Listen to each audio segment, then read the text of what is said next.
Hey guys, what's up? Murphy's Opinions here, and today I'm coming at you with another James Bond review. I know it's been a while since I've done when I did the last review, which was Die Another Day, but now we're on to Casino Royale, which was made in 2006, directed by Martin Campbell, who also directed GoldenEye, which was the first film of the Brosnan era. So it's only fitting that he comes in to direct the first film of the Daniel Craig era. So what's the plot of Casino Royale? So James Bond goes on his first mission as a double O. Le Chiffre is a banker to the world's terrorists. He's participating in a poker game in Montenegro at the Casino Royale, where he must win the money back, or must win his money, in order to stay safe amongst the terrorist market. Bond sends M along with Vesper Lind to attend the game and prevent Le Chiffre from winning. Bond, using the help of Felix Leiter and Mathis, having Lesper pose as his partner, enters the most important poker game of his already dangerous career. So that's kind of just an insight into what the plot is like. Let's get into the casting of this film. So Daniel Craig steps into the role as James Bond after replacing Pierce Brosnan, and you know what? I really like Daniel Craig's portrayal of this of James Bond. I think it really reminds me a lot of the kind of Dalton Bond, which I personally really enjoyed Dalton's interpretation of Bond. So this, I think, was really nice to see. I mean, obviously it's not a blatant copy, like Craig puts his own kind of spin on it.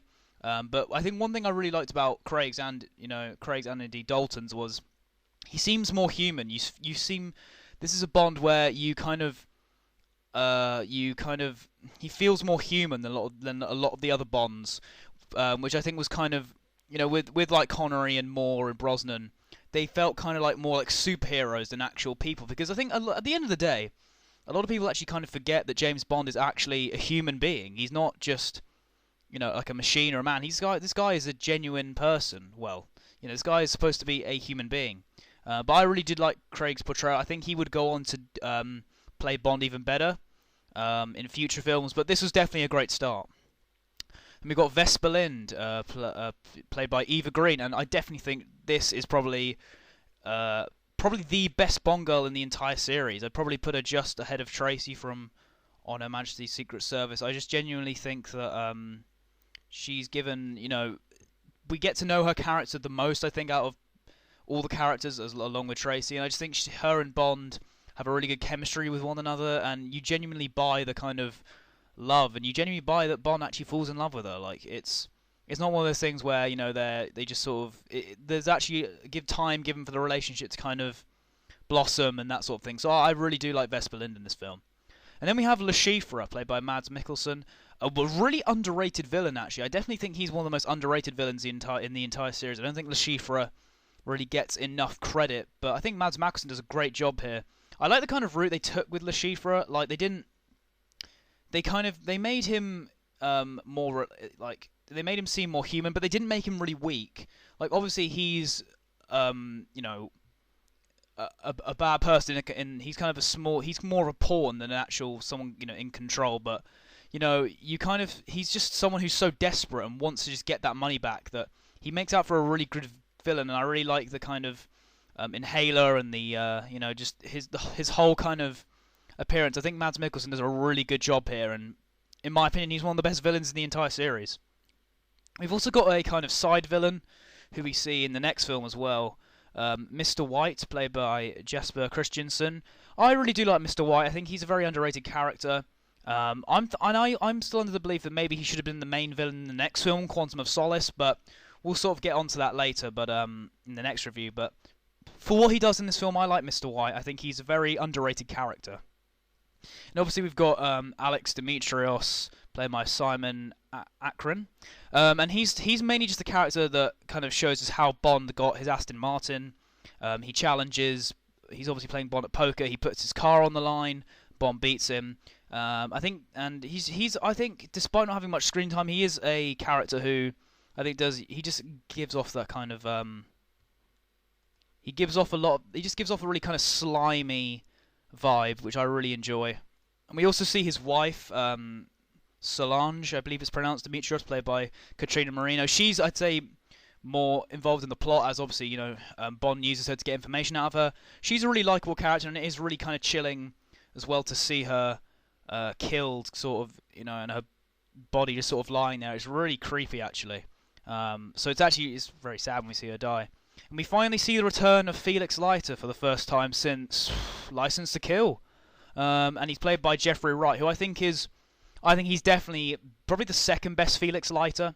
I really do like him in this film, and this is obviously because this is a new timeline. Obviously, this is when him and Bond first meet, and I think it's a really good scene, and it's good. It's a good start for the Felix Leiter and Bond relationship. That he essentially helps Bond by giving him some supplies to help take down Le Chiffre, which I think is really good. And we've obviously got another ally, Bond Mathis, played by Giancarlo Gianni. I really like Mathis. I think he's a really likable character. He feels you feel a connection. You feel him and Bond have a great respect for each other. And again, a character who he just seems really likable in this film. We've got Judi Dench returning as M. Great as always. She doesn't have a huge role in this, but the scenes that she's in, she's great. She really gets the exposition. She gets it through in an interesting way, which I always think is hard with the M character because a lot of it is just them giving exposition. But she, once again, does it really well. So that's the cast done. Let's get on to the score of the film. David Arnold does the score for this film, and it's honestly, I think, one of the best scores in the entire series. I really, really like this score overall. I think the standouts for me is probably the main title song itself, Know My Name by Chris Cornell, and the instrumental uses of it throughout the film, I should say. It's done in really well in all the nice scenes, in the right scenes, and just the his version of the Bond theme, which I believe it's just called The Name's Bond, James Bond, which is used right at the end of the film and for the ending credits. It's a really good version of the Bond theme. Really, it's definitely like a kind of throwback to the Dr. No theme, but it's got its own kind of twist on it, and I just really like it. I think it's definitely one of my personal favourite versions of the James Bond theme, and overall, I think the overall just score is really great in general. So when it comes to sort of the best scenes in the film, I really enjoy the opening title sequence, just shot in black and white. We see how Bond gets his 00 status. The scene in the bathroom is just really chilling, how he just beats the crap out of the guy and just sort of, it's a really, really good scene, and the whole tension with Bond having to track this guy down, and just the cold line of yes, considerably. It's a really, really awesome scene. And then you've got the chase scene as well after the opening title sequence. It's just a really awesome chase, some really great stunts as well. You've got kind of Bond and the guy he's chasing jumping off and doing a lot of kind of parkour stuff, which I think is really, really awesome, and it's definitely one of my favourite kind of action chase scenes in the Bond series. You've also got the torture scene as well, which is really chilling actually, especially if you're a male. You really feel the pain as Bond is going through. And actually before that as well, I think the poker scenes are really suspenseful as well. Despite not knowing much about poker, I'm just not really I'm not really someone who's played much of it. But it's a genuinely really tense scene despite not knowing what's going on, and you really feel the tension along with the characters in that scene. And the crumbling building scene towards the end of the film where, Bond's realizes that Vesper's kind of screwed him over, and he's trying to chase after him. The building starts to crumble, and she eventually dies. And it's just a really chilling scene, and the actual just scene itself of Bond trying to get her out, it's really suspenseful as well. So overall, what are my thoughts on Casino Royale? I really, really love this film. It's one of my favourites in the series. I'd probably put it just behind GoldenEye, but I just think everything from top to bottom is pretty much perfect in this film. You've got a fantastic Bond, an interesting Bond girl, a great villain, some awesome action, great score.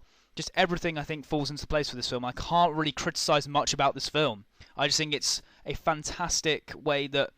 it's definitely the direction I think Bond needed to go after Die Another Day that was just so ridiculous and stupid. It just needed to go back to roots, back to basics, and I think resetting the timeline was actually a really good idea. So thank you guys for watching this review. Hope you enjoyed. Next I'll be reviewing Quantum of Solace. Give the video a like, comment below, subscribe to my main channel, follow me on Twitter at ars.fm, and once again, thanks for watching guys.